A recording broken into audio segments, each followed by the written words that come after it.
Thank you for joining me on Stand on Guard. It's my real pleasure to have the Premier of Alberta, Premier Danielle Smith, with me today. And of course, she's always a welcome guest. So many of you, every time we talk about Premier Smith or talk with her, you always come through with your comments. So, wanted to ask you, Premier, you're facing a rising tide of separatism in Alberta. And in fact, I just talked to one of the biggest proponents of that this morning on this broadcast. And how are you dealing with that? Because as much as hard as you're fighting for Alberta, there seems to be people pushing back for independence, for separatism. How are you dealing with this rising tide of Alberta independence? Well, as you may know, there has always been an undercurrent. As long as I've watched politics for, I think the only time anyone who got elected under a separatist banner was in 1982 in Old Stidsbury, Three Hills, and a couple of years later, Prime Mulroney came in, ended the national energy program, and that sentiment subsided. We saw a similar rise just toward the end of the Jean Chrétien era, and Harper came in, and it subsided again. And so I think that there was such high hopes that after 10 years of terrible liberal policy, that we would see a change of government. And what I'm seeing is that the separatist sentiment is higher than I've ever witnessed it. And I think that that's just a demonstration of frustration and a real drawing of the line by Albertans. That things have got to change. We can't continue to be treated this way by Canada. And so that's my marching orders. I've got to get a new deal for Alberta. And that's what I'm going to spend my time over the next few months trying to do. So I'm assuming that's what the Alberta Accord is all about. I listened to your news conference about that a week and a half ago. Do you think that is resonating with people who might otherwise be favoring Alberta independence? Are they looking at that as an alternative to separating from Canada? I I would love to have a big success and breakthrough in addressing the issues that I know are causing the tension. So part of the Alberta Accord is let's get once and for all a clear statement that we will not be threatening export tariffs or export restrictions on Alberta oil and gas. Number two, let's address the issue of getting economic corridors.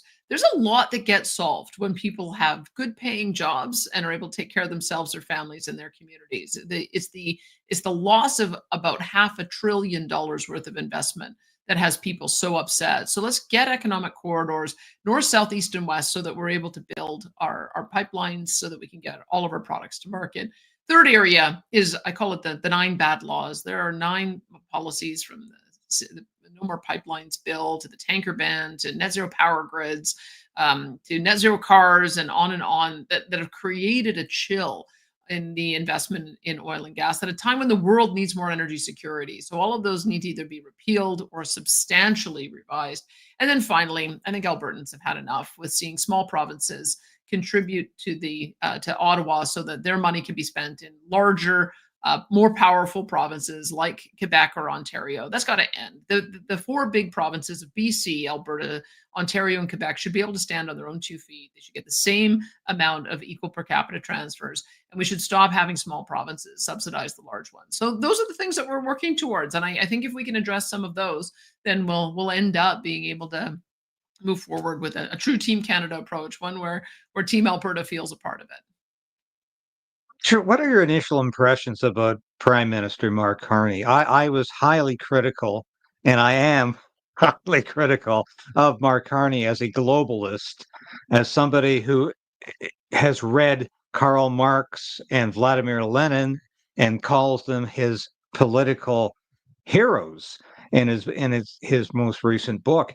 I'm not convinced that Mark Carney is really on side with people like you and I, or people like vote for you in Alberta or who vote conservative nationally. I'm not convinced that Mark Carney has had a metamorphosis in his political leanings. He's talking like a conservative in many ways, a small c conservative. He's talking about affordable housing. He's talking about an accord, getting provinces together. He's talking about having something that works for all of Canada, but it's very vague. It's very vague. What are your initial impressions of Mark? Do you think this is somebody we can trust? Whenever I talk to socialists, I always try to remind them that in order to spend money, you have to make it first. And this is the real conundrum that Canada has been in the last 10 years, is that they have consistently suppressed all of the wealth generating activities, investment generating activities, and tax generating activities to pay for their aspirations. The socialists have no problem coming up with big, expensive national programs, but if you want to pay for those, you need a vibrant economy.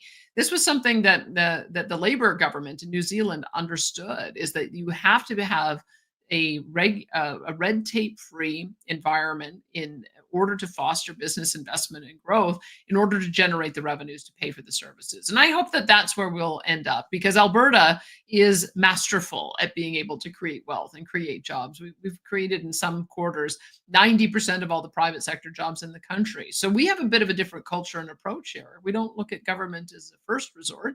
We look at it as a last resort. So let's get the economy going, and then we can talk afterwards. Once everybody is doing well, then you can talk about the priorities for government spending. They put the cart before the horse, as it were. They want to spend the money before they make it. And that is what's driven down our GDP growth. It's what's driving down our wage growth. It's driving down our living standards compared to other OECD countries. And I think Canadians in this last election said enough is enough. They wanted a moderate government that was going to address these issues, take a true Team Canada approach, develop our markets on all fronts, trade more with each other, find new markets to trade with internationally. And that's what I think Albertans and Canadians expect the new Prime Minister to do. Now, Mark Carney's talked about his supposed support for a pipeline. He hasn't specifically said he's going to get rid of Bill C-69, which banned pipelines in this country. Do you think he's serious about this? Because he's also said he wants a consensus, and the government of BC, which is diametrically opposed to what your government is doing in terms of opening up energy options in this country. David Eby is very much in the pocket of the net zero environmental extremists. Do you think he's looking at that as an excuse not to reopen the debate about pipelines across Canada? Well, I would say that you certainly would never look at. I don't think there's any country in the world that would look at the valuable assets that we have and then take the view, keep it in the ground. When we've done a valuation, because we've got about 1.8 trillion barrels of oil in place, of which 165 billion are recoverable at today's technology. That's a $9 trillion asset. I don't think that there is a single national project that would generate more GDP growth than being able to export another million barrels per day of bitumen off the BC coast. That alone would generate 20 billion a year in GDP, of which about 40% goes to governments to pay for their priorities. So you can't have an approach that's everything but what Alberta creates. Yeah, we want gold mines and zinc mines and lithium mines and uranium mines, all the critical minerals, but we don't want Alberta oil and gas. That's just not going to fly with Albertans. And I don't think it'll fly with Canadians. I think that with the change in our relationship with the United States, everybody got rocked to their core. I think everybody took for granted that we will always have a great relationship north-south with our American neighbor. And that's called into question now. And if we're going to be a strong and independent and sovereign country, we need to trade more with each other. We need to support each other. And we need to be able to get all of our products to market so that we can support our friends and allies internationally. So I would say that that's what I'm putting forward. When it comes to the issue of carbonization or decarbonization, do you know that our bitumen producers have been on this track for many years? The Pathways Project is the sixth largest oil sands producers, and they've already developed a proposal for how they would be carbon neutral by 2050 through carbon capture, utilization, and storage. We already got all of our hubs, as well as at-scale projects that we have developed, bringing in through interties hydroelectric power or nuclear power from Manitoba, BC, and Saskatchewan, as well as direct air capture. There's a company called Carbon Engineering that has just returned to Alberta so that they could experiment on that last mile, how to capture CO2 from the atmosphere and turn it into useful products. And there's already some really interesting innovation happening on that front. So if we can put that forward as a package, yeah, let's do the Pathways project, which cost about 10 or 20 billion. Let's get a new bitumen pipeline, which generates about 20 billion a year in revenue. That seems to be a pretty good bargain. And that's what we're going to look at doing. So yes, I understand that there are issues that we have to address that are of concern to our customers, that are of concern to our neighbors in other provinces. But I think that those are all surmountable. I think that we can can work together on it. Well, you vaguely mentioned President Donald Trump there. I don't think there's too many Albertans who are really worried Donald Trump, uh, any more than I don't think there are a lot of Canadians who are really concerned about Donald Trump. But I have to say this. I think you inspired Donald Trump. You gave the courage to Donald Trump to start talking about two genders in the United States because you introduced legislation in Alberta that allowed for two genders in sports, for biological men to stop competing against women in high school and university sports. And I can't tell you how many people told me, thank God for a premier like Danielle Smith with the guts to say that, to You know, say common sense. I And I think think you Dave. inspired Donald Trump. Well, I'm sure he would probably say that it was his own idea, but I can tell you that we were inspired by the Cass report in the UK. I've been watching that for some time, and it's the most comprehensive study that has been done on children with gender dysphoria. And what they have found is that there really wasn't very good evidence for puberty blockers or for early gender reassignment surgery. There used to be an attitude of watchful waiting and just seeing how kids manage through puberty and then supporting them when they're grown up enough to make the decisions about what pathway they want to go down. So that's where we got our inspiration. And I've always framed this out as supporting the rights of children to be able to have the right to make their own decisions about whether they want to have kids of their own one day. And if you start a process that is going to limit that too early, then I think you're going to create all kinds of problems that will have to be dealt with in the future. In addition, we also saw alarming stories about how teachers and other adults were interfering in the relationship with kids and helping them transition without parents' knowledge, and that's just not on. Parents need to know what's going on with their kids. And then finally, on the issue of fairness in sport and safety in sport, there are some sports, quite frankly, with larger, stronger born male athletes where it's not safe for young women and girls to participate in that. So we want to be able to support all athletes with more co-ed divisions, but we also want to be able to preserve the right of women and girls to compete against other women and girls. And sort of the next round that we found where the school system has gone a bit too far is some of the library books that we're seeing in K to 9 that are outright pornographic. We've had to show the images with warnings on them. And I can tell you, if you aren't prepared to show some of the images to your adult viewers, then 7 and 8, 9-year-old kids shouldn't be seeing them either. So this is, I think, what we have to be aware of. There's always a balance. There's always sometimes you need to push the envelope on certain issues, but sometimes the envelope gets pushed a little bit too far, and it has to be brought back to the center. And that's what we've done in Alberta. We're going to find Uh, other ways to do more of that. and you're certainly doing that, and I think that should be applauded. I'm very concerned about two bills that are in front of the House of Commons right now, and I'm not hearing much from the Conservative Party of Canada or Pierre Poilievre about them. The first of which is Bill C2, which is a stronger borders bill. Sounds great. We all want stronger borders. But when you read through the bill, of course, you find out that it's about the RCMP and Canada Post opening our mail. It's about massive government surveillance of the internet, and it's about banning cash transactions above $10,000. And John Carpay, of course, who is with the Alberta uh, group that is fighting this very, very strongly, will be on the show next week. Mhm. And he has told me that he believes that $10,000 can be very easily reduced to $5,000 to $200 overnight, and we have a cashless society. Are you concerned about Bill C2 and what it could mean for Canada? Well, I know that people are very concerned about the potential of only having a central bank digital currency to the point where when the Bank of Canada started doing consultations on it, they pulled the proposal because there was just massive a backlash to it, and for good reason. I think Canada might be the only country in the world that froze bank accounts during COVID because people donated $50 to the trucker convoy. They went way too far. And so they've broken the trust of people. It doesn't surprise me at all. So people want to be able to have options to pay in different currencies, pay in American currency, pay in cash.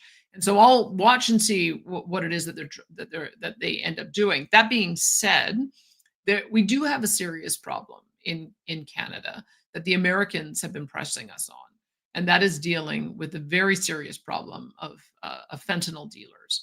And one of the issues that has been discovered is that major banks, as well as the casinos, have been an avenue for money laundering for some of these really bad operators, organized crime, and other criminals who are using our system in order to be able to victimize Canadians. So I want to be open minded that that's what this is really about. But I understand why people would be concerned that the government goes too far because they have gone too far in the past.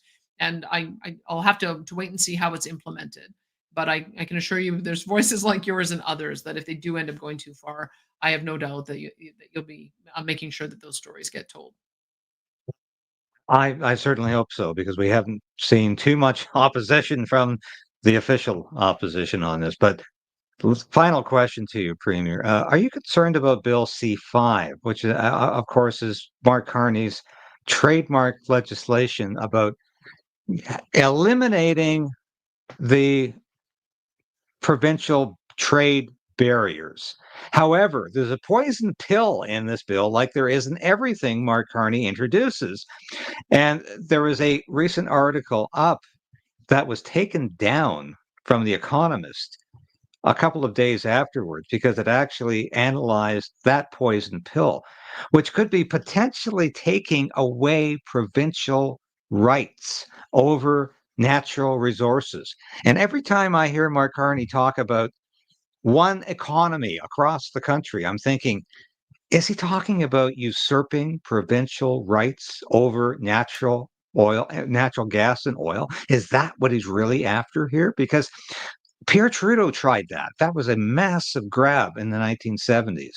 And thank God Peter Lougheed stood up to him in those days and said, forget it, not going to happen. I know you would do the same thing if Mark Carney tried to usurp provincial power over natural resources. Do you think that's something he might actually try, though? There isn't a mechanism to do it. I mean, statute law is subordinate to the Constitution. The Constitution is the highest law of the land, and in there it's very clear that natural resources and electricity distribution are the purview of the provinces. This is the reason why we have had to launch so many actions against the federal government because they behave in an illegal way. They pass bills that they have no right to pass, and then we have to fight for months or years to try to get them to repeal it. And so that's part of the reason why I passed the Alberta Sovereignty Within a United Canada Act. It's basically our notwithstanding clause on federal laws that are unconstitutional. What we basically said is that if you try to pass a law in our area of jurisdiction, we're putting up a shield. We're just not going to enforce it. And we're going to do everything we can to thwart its implementation. So we've had to invoke it a couple of times. We had to invoke it on electricity. We're quite prepared to go forward and develop our own natural gas power plants if the federal government does not repeal its net zero power regs. We hope they do. And we've also taken ownership of our emissions data. So emissions have to be reported to us, and then we'll be able to collectively share that with the rest of the country. And we'll also make sure that that federal agents aren't able to go on to federal or to oil and gas sites because those are critical infrastructure. So there's lots of things that we could do to stand in the way of unconstitutional laws, and we're prepared to fight them tooth and nail. We want them to be law abiding. We want them to follow the law. We want them to follow what it is that the drafters of the Constitution intended for how our country should work. They haven't done a very good job of that in the last 10 years. I think that there's an opportunity for a reset, and we're about to get a table together of a team from the Alberta side with a team from the federal side, and just work through these problems one by one. I'm going to stay with a stance of hopefulness that maybe we have really turned the page, but you'll have to have me back in a few months' time. I'll know for sure then. Well, we certainly would love that because I think as the history of Alberta is being written, your name is up there with names like Peter Lougheed and Ralph Klein, people who fought for Alberta and Canada within Canada.